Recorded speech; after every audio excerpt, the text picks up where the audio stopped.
à ce moment-là, qu'est-ce qui se passe pour l'idéal du moi? Parce que c'est quand même, vous avez dit l'impact narcissique que ça pouvait avoir.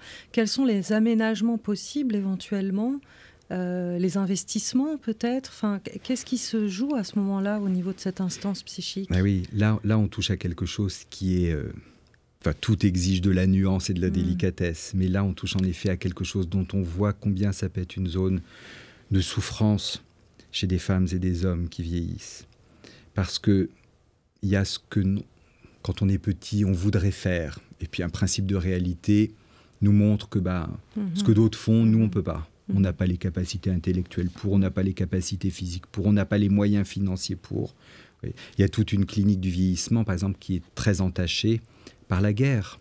Vous avez des gens qui n'ont pas pu faire des études comme ils l'auraient voulu à la guerre. Donc, ces gens-là se sont construits à force d'efforts. Ils ont été entreprenants. Ils ont essayé de gagner des jalons professionnels sans pouvoir faire valoir des diplômes. Et puis, on les met à la retraite, ou alors ils ont des soucis cognitifs ou des soucis de santé qui font que tout ce qu'ils ont essayé de bâtir est mis en difficulté, voire mis à mal. Eh bien, la question de savoir, mais qu'est-ce qu'on veut faire de sa vie? C'est quoi qui m'emmène toujours et encore vers l'avant? Quand ce qui s'annonce, ce sont des zones ombreuses, des zones qu'on ne maîtrise pas, ou des zones dont on a des représentations tout à fait terribles, l'idéal du moi, il en prend un coup. Alors c'est là où on va voir les souplesses de cette instance, c'est-à-dire entre... Eh bien, des personnes, voyez, qui, par exemple, peuvent se replier sur des idéaux d'avant. Tout était mieux à leur époque. Tout ce qui se fait aujourd'hui n'est que bon à jeter.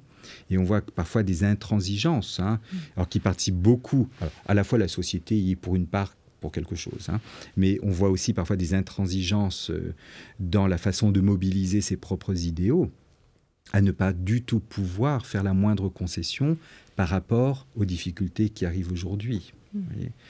Tout était mieux avant, c'était mon époque, c'est dans ça que je me reconnais, je ne me reconnaîtrai que dans ça. Aujourd'hui, par contre, vu que je n'y trouve plus ma place, vu que ça ne me correspond plus, et que je ne peux y déployer aucun atout, eh bien, je décide de dénigrer... Enfin, je décide. En tout cas, c'est ce qui s'impose aux gens. Oui. Donc, on a des gens qui peuvent avoir comme ça des fonctionnements très intransigeants au plan des idéaux. D'autres sont beaucoup plus souples.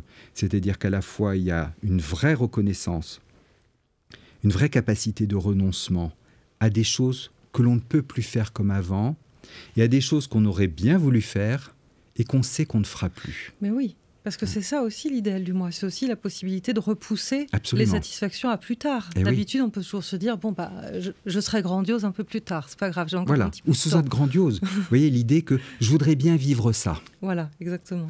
Moi, j'en ai entendu, vous voyez, des gens comme ça, justement dans cette frange, je ne vais pas en faire un exemple paradigmatique, mais aux alentours de 70 ans, vous voyez, quand des premières alertes somatiques s'expriment, des douleurs à la hanche, des petites palpitations cardiaques qui donnent à penser qu'un effort physique, maintenant, le cardiologue, il dit, bon, il faut faire un peu attention, etc. Et puis qui disent, mais moi, j'aurais voulu faire un dernier grand voyage.